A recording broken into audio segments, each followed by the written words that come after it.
पाडगावकरांनी या भक्तीचं निखळ रूप दाखवणारी गाणी लिहिली आणि प्रेमाचंच आणखी एक रूप असलेल्या वात्सल्य भावनेचीही.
कवी मनाच्या उत्कट आविष्काराला भाषेचा अडसर कधीच आड येत नाही, कारण मुळातच कलावंताची भाषा ही हृदयाची भाषा असते.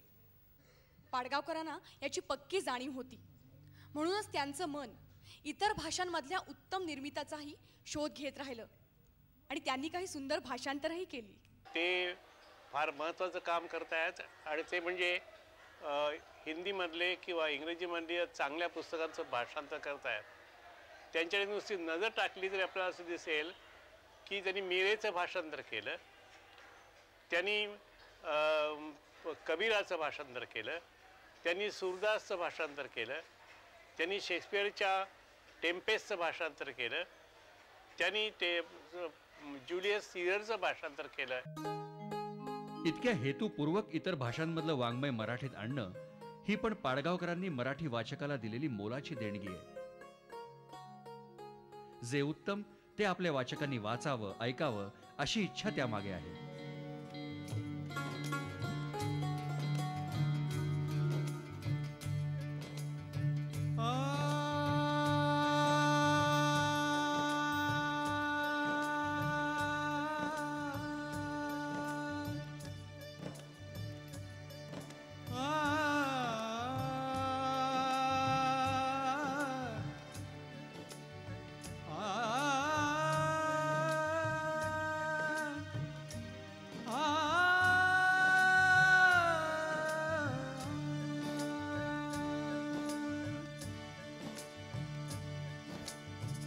मन तू पार उतर कहाँ गई हो, मन तू पार उतर कहाँ गई हो, मन तू पार उतर कहाँ गई हो.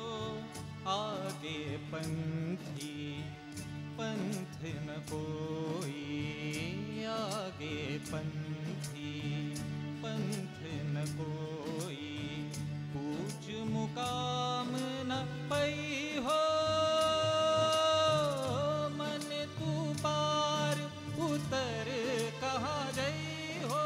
मना रे कुठे उतरुनी जासी, मना रे कुठे उतरुनी जासी, मना रे कुठे उतरुनी जासी. पुढे पंथवा पथी करी नाही, पुढे पंथवा पथी करी नाही. गाठन मुक्कामासी, मन तू पार उतर कहाँ गई हो, मन तू पार उतर कहाँ गई हो.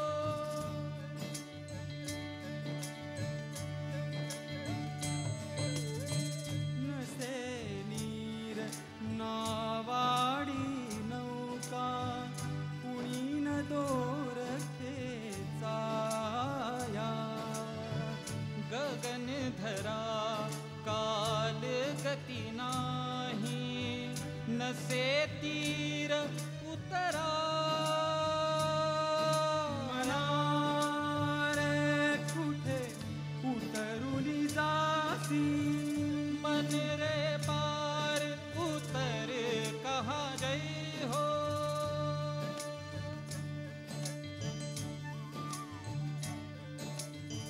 तन मन नाही मी पण नाही, शून्य न तू शोधावे. तो बलवंत घटातच आहे, शरण तयाला जावे. विचार करूनी पहा मना तू, अंत कुठेही नाही. कबीर म्हणे तू सोड कल्पना, असशी तसा तू रागी. मन तू पार उतर कहाँ गई हो, मना रे कुठे उतरुनी जा.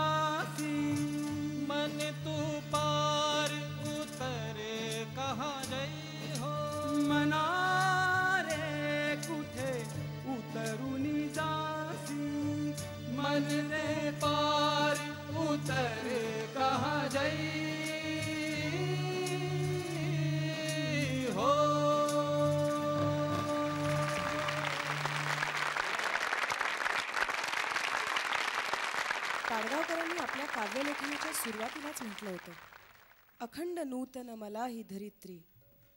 हे म्हणताना अर्थातच त्यांना काही पृथ्वीचा भूगोल अभिप्रेत नव्हता. त्यांना या धरित्रीच्या माणसाचं जगणं, नित्य बदलणारं जीवन अभिप्रेत होतं आणि सदैव नव्या नजरेनं त्याकडे बघत स्वतः समरसून जगणं अभिप्रेत होतं. या जगण्यावर प्रेम करत राहणं अभिप्रेत होतं. ते जणू त्यांनी अगदी आरंभीत स्वतःच्या कवितेला दिलेलं वचन होतं. गेली 50हून अधिक वर्ष त्यांनी हे वचन इमानानं पाळलं आहे. त्यांच्या कवितेच्या सहवासात येणाऱ्यांनी थक्क व्हावं, भारावून जावं, सुखावून जावं, असं हे धन आहे. काय काय लिहित नाहीत पाडगावकर, सगळं लिहितात. म्हणजे पद्य आणि गद्य आणि पद्यातले अनेक प्रकार. बालगीत, भावगीत, गझल, बोल, गाणे. बालगीत, भावगीत, गझल, बोल, गाणे, छंदमुक्त, व्यंगबद्ध असेही तराणे. बालगीत, भावगीत, गझल, बोल, गाणे, छंदमुक्त, व्यंगबद्ध असेही तराणे. तरल स्निग्ध भावांनी, तरल स्निग्ध भावांनी कुरवाळीत दाढी, मंगेश पाडगावकर हा सुभग चित्र काढी, सुभग चित्र काढी. अशी जीवनाची सुभग चित्र काढतच पाडगावकरांचं काव्यलेखन ही एक आनंद यात्रा बनली आहे. आपल्यातला जिप्सी त्यांनी अजूनही जागता चालता ठेवलाय. ते अजूनही उत्तम काव्यनिर्मिती करतायत. आम्हा वाचक रसिकांसाठी आपल्या प्रतिभेचे नवनवे उन्मेष घेऊन त्यांनी आणखी अनेक वर्ष लिहित राहावं आणि मग पुन्हा एकदा त्यांच्या सगळ्या नव्या कवितेचं दर्शन घेण्या देण्यासाठी अशाच एका नक्षत्रांच्या संध्याकाळी आपण सर्वांनी भेटावं, अशी आज तुम्हा आम्हा सगळ्यांच्या वतीनं पाडगावकरांना विनंती आहे.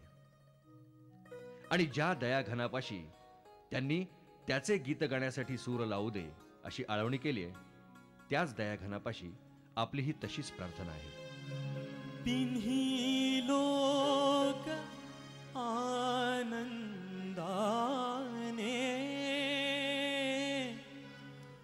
भरून जाऊ दे रे, तुझे गीत गाण्यासाठी सूर लावू दे रे, तुझे गीत गाण्यासाठी सूर लावू दे रे, तुझे गीत गाण्यासाठी.